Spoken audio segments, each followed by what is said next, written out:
And welcome back. Well, now that winter is over, it's fun to get active, fix up the house, and do some gardening, but it's important to keep your pets' safety in mind with this new season as well. Yeah, Jill DeGrave is here from the Wisconsin Humane Society with more on that. She also brought along a cute puppy who is available for adoption. This is Kato. Kato. Kato's only 8 weeks old. Yes, we brought the little Kong with the peanut butter, so he's really getting into it. He is an American Pit Bull Terrier mix. He is absolutely adorable. Just 8 weeks old. He's been neutered and microchipped and super active. Yeah, he's active, but he's going to be fun. He's a smart little guy, and he's just adorable. He's like, so he'll be available. Yeah, he's trying to get that peanut butter in there. Does he have siblings? No, he does not. Okay. But we have lots of dogs available for adoption, so it's a good time to come in and adopt. We're open at noon, and he will be available. He is hilarious. Oh, he's so sweet. Yeah, he's adorable. He was just snuggling up on you over there. I know. He's just, now he's getting into his active mode for the camera. Yes. Yep. Yes. Plus, I brought the Kong out with the peanut butter, which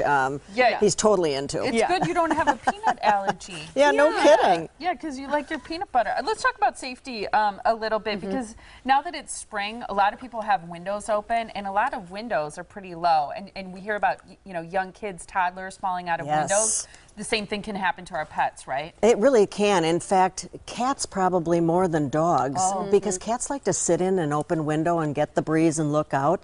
And if the screens aren't secure, they can certainly rip right out of the window frame, and bad enough if it's first floor, but imagine if it's second story.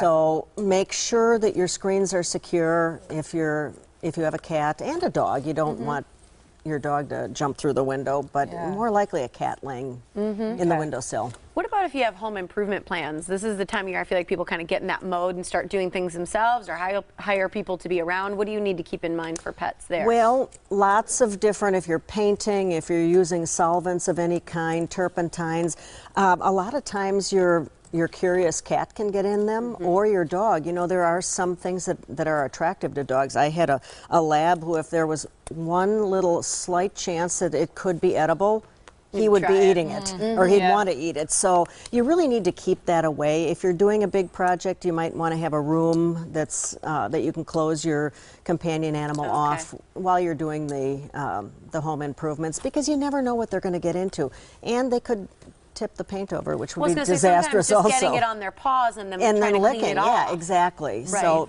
same with, you know, pesticides in the yard, if you have your yard sprayed, that kind of thing. Gardening, a lot of people look forward to this. A lot of people want to be outside. It's a good time to have the pet outside too while you're working outside, but you have to be careful with that as well. You really do. And I've just heard, ironically, this morning on television that there is a decorative palm that can be inside or outside called sago palm that is highly deadly. The report said that numerous dogs have died from eating it. And so not every nursery is going to post, you know, plants that are It's hilarious. This one's got a little mouth trying to get in there. But you really should do your homework before you plant, and you can go online and get a list of every toxic plant there is, just to be on the safe side. And cocoa mulch can be deadly. If you're going to mulch, don't get the brown cocoa mulch. That kind of thing. So the last thing, a lot of people want to kind of get out, start running, hiking, biking, things like that. What do you need to know before you bring your dog along on some of those walks or hikes? Well, if your dog has been pretty docile the whole winter, don't start out with a 5K or 10K run, because you're going to cause some harm. And don't you do that either. Yeah, don't you do that either. Work up to it. Docile.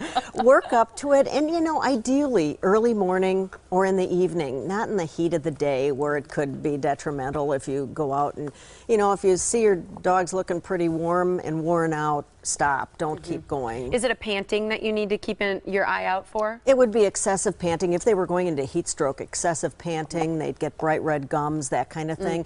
But, you know, they've got a nice fur coat on them, and so, you know, take it easy. And again, in the morning is much cooler. Yeah, that's good. Flea, tick, and heartworm medications need to be up to date. And always make sure your microchip information is up to date, too, in case you lose your pet. Okay, you can find out more about Kato and all the wonderful pets available for adoption and other safety tips by going to wihumane.org. That's the website. The Wisconsin Humane Society is on Wisconsin Avenue. They open up today at noon. 414 Animals. Always great to see you. Great to see you. Thank you. Thanks.